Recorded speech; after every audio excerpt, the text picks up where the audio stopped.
Hello everyone and welcome to FactPire, where we help you gain information. Today's topic will be learning about sets.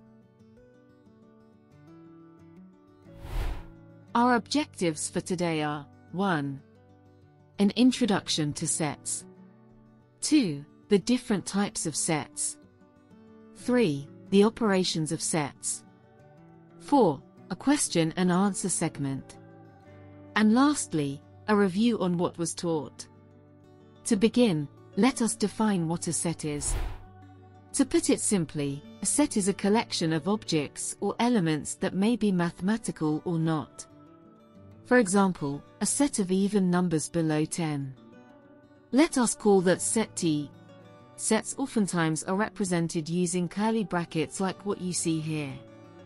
Like this example here, the set of T can be represented as you see here. Now let's move on to a Venn diagram. This is another way in which we can represent sets. A Venn diagram is an illustration of circles or curves, usually interconnected, within an enclosed rectangle. Venn diagrams are also used to show the relation between two or more sets. Here is an example of a Venn diagram as illustrated below. So see where we have two sets. Set T are persons who like swimming. Set V are persons who like dancing. Now, the area where they intersect, or A, are persons who like both swimming and dancing.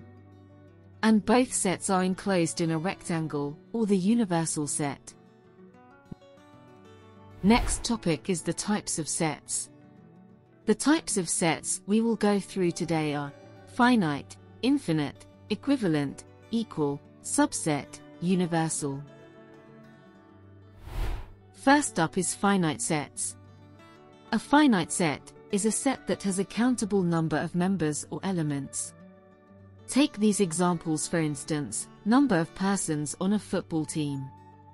This is something we can count.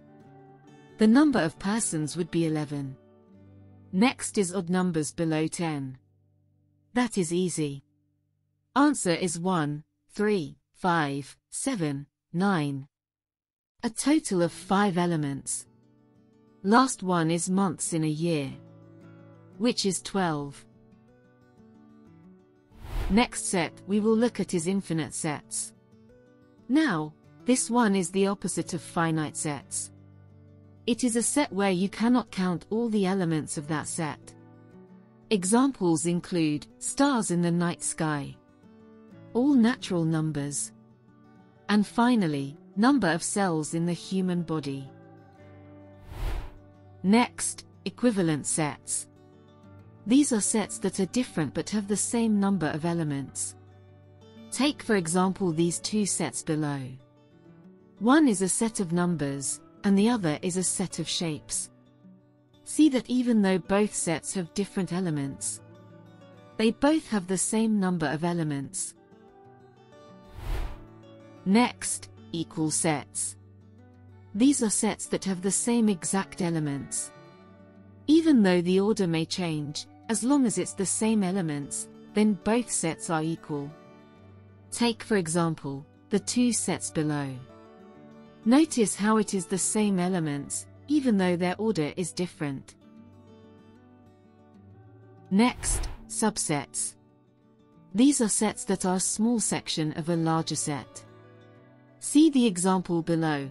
Set A, which has 1, 2, and 3, is a small section of set B, which has 1, 2, 3, 4, 5, and 6. Therefore, set A is a subset of set B. Lastly, universal sets. Basically, it is the set that contains all sets relevant to a specific condition. It is typically written as you see here. Now, we will move on to operations of sets. This is what happens when two or more sets join together to form a single set. The different operations include unions, intersections, and complements. Starting with unions. A union of sets is the combination of all elements in the sets. For instance, if there are two sets, set A and set B, then a union B would look like this. Here is an example. Set A has 2, 4, 6. Set B has 1, 3, 5. Now the union of these two sets would be 1, 2, 3, 4, 5, 6. Below is how it would be represented on a Venn diagram. Moving on, we will look at the operation, intersections. When two sets have the same elements, we call that an intersection. If there are two sets, A and B, then A intersect B would like this. So for example, see these two sets here. The intersection would be the elements both sets have in common. Therefore the intersection would be 2 and 4. Below is how our example would be represented on a Venn diagram. Lastly, we are now moving on to the operation of complements. A complement of a set is any element within the universal set that is not a part of the original set. It would written as seen here. So for example, within the universal set there is 1, 2, 3, 4, 5, 6. And set A has 1, 3, 5. Their complement would be 2, 4, 6. And here is how it would be represented on a Venn diagram.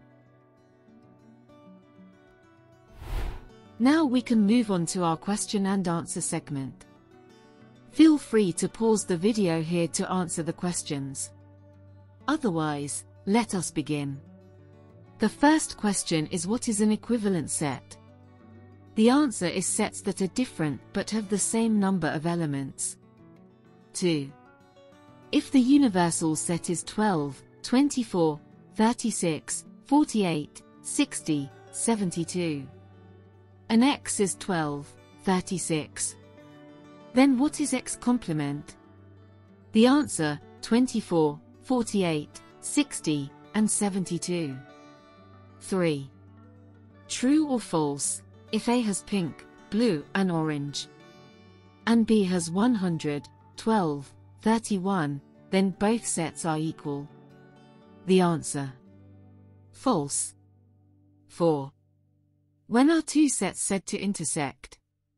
The answer, when they both have the same elements.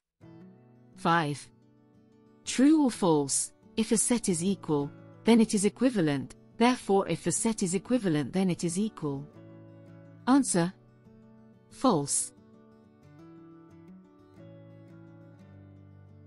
Okay, so we have completed the question and answer segment. Let us do a quick review. A set is a collection of objects or elements, may be mathematical or not. A set can be represented using curly brackets. The types of sets are finite, infinite, equivalent, equal, subsets, and universal sets. The operations of a set are unions, intersections, and complements. Good job, guys! We have completed today's lesson. Hope you gained a lot from this video. Until next time.